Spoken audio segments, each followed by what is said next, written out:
Good day, everyone. At this point in time, we're now going to feed the infant. All right. So for this procedure, you have to make it a point that again you have all the necessary tools and equipment within your reach. Of course, for that matter, we have to actually um, prepare an infant bead, for the chest, so that if the baby will regurgitate, let's say before or after feeding, you have a protection for her clothes. All right, and of course, for the caregiver, it's necessary that you have to provide yourself um, any 100% uh, cotton receiver or infant's baby hooded blanket that you can actually place or put on your chest like this, no, extending at the crook of your elbow. So later on, as you get to place the child, on your chest, it will not be she or the infant will feel comfortable about it. All right. So as we're now going to approach the infant, all right, so make sure you have already asked permission from the parents and that you have already explained to the parents the procedure of why you would have to get the baby to feed her. Okay, and of course, no, always and all the time, you have to make it a point that you always practice rapport, even though the child you're taking care of is just but a 5 months old baby. You always have to talk to the infant, make sure that the infant would be able to communicate to you, and tell her also that at this moment is actually her feeding time. So if you're ready, we just have to put now the bib to the child's chest. And of course, you have to talk to the infant. Hey, baby, hello. How are you? Were you able to sleep last night? Very well. Nice, baby. All right, today is feeding time. You're ready? Wow, good job. All right, so I'm just going to pick up the baby now. Okay, so just like what I told you, you have to practice rapport. And rapport is actually building a trust, in between your patient and you. And that's really very important. Once you're friends with your patient, or you have already, instilled trust.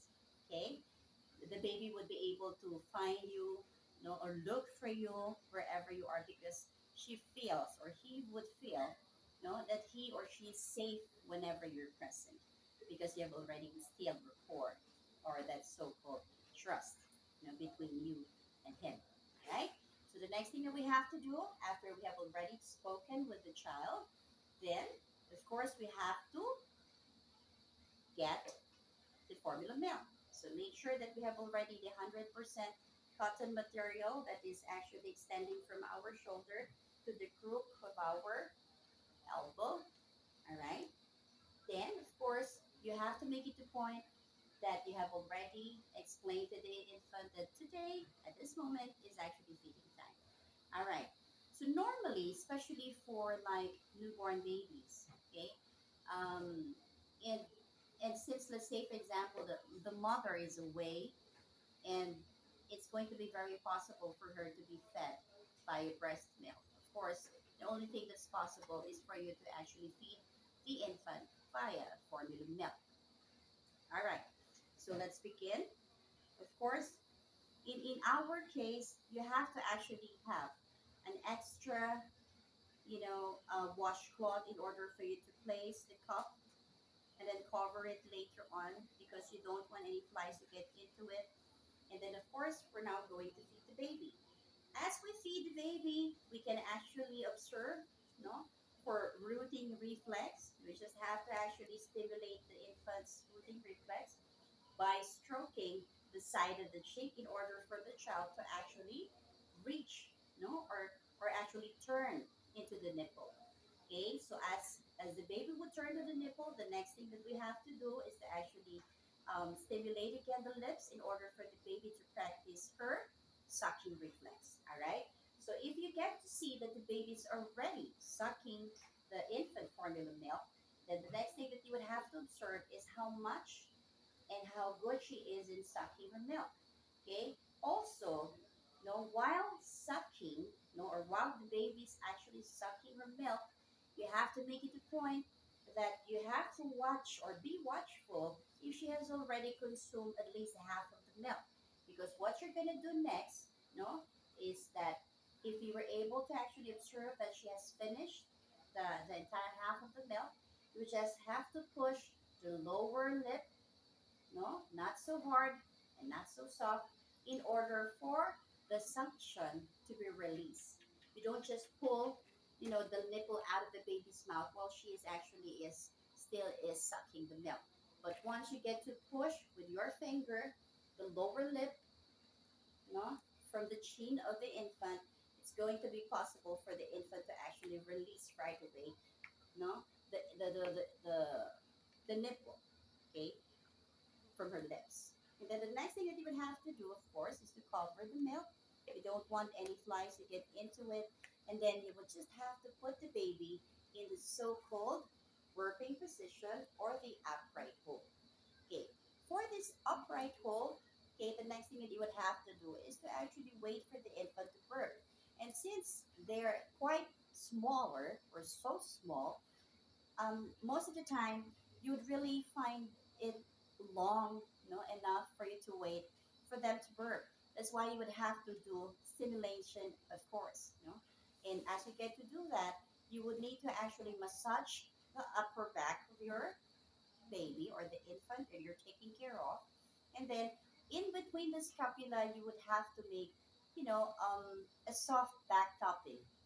You get to tap the the the portion of the back that is actually in between the scapula. Where's the scapula located? It's actually, okay, at the back. All right, that's basically just below their shoulder. So that's in between. All right, and then if you heard that they already birthed, okay, the next thing you would have to do is to again place the infant to a cradle hold, and then we're gonna continue with feeding the infant. And as we get to continue, again, we open the formula milk or the feeding bottle and make sure that we have already covered it once again. And again, we have to stimulate the infant's sucking reflex. All right. So as the baby is still is sucking, again, you have to be watchful that the infant feeding bottle is well tilted. You don't want propping. It's not actually advisable that we practice propping, the bottle with anything except your hand, because you might get too used to doing that, and it's really something that's not going to be good. That might cause harm in the latter.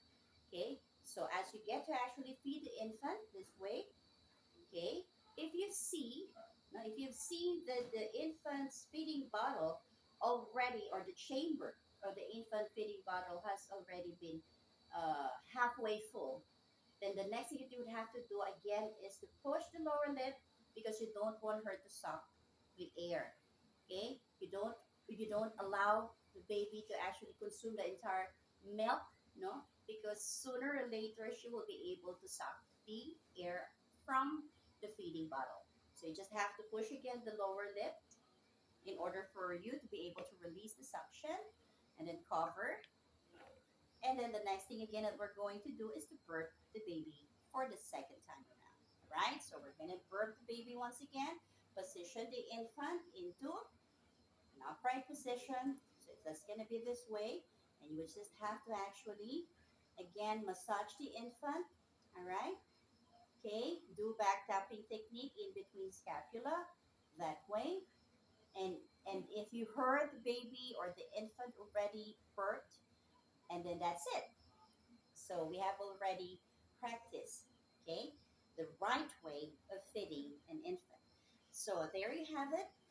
You do not forget that it's necessary that the baby is positioned properly. The head is supposed to be higher, no, than the all parts of the body. Okay, so for us to prevent the condition called aspiration. Aspiration is actually, a condition that any foreign object might get into the lungs. Okay, and this could be in the presence of, a formula milk that is sucked, okay, by the infant, and that might get or penetrate the lungs, while you are feeding him or her. That's why we all have to be careful. We all have to position the infant properly while feeding him. We have to actually make it a point that we birth the baby because we don't want the baby to suffer from colic later on, no? And of course, we have to make it the point that the baby was able to consume the milk in order for the baby to be nourished. All right. So I'll see you again for our next module. For the meantime, I would like you to actually take note of the following important things that I have mentioned during the entire video, because later on I will be giving you an assessment for that. All right. So you might want to practice as well at home. You might want to practice with all the necessary tools and equipment that we have here that might be available also from your house. All right. So see you at the next video. Bye bye.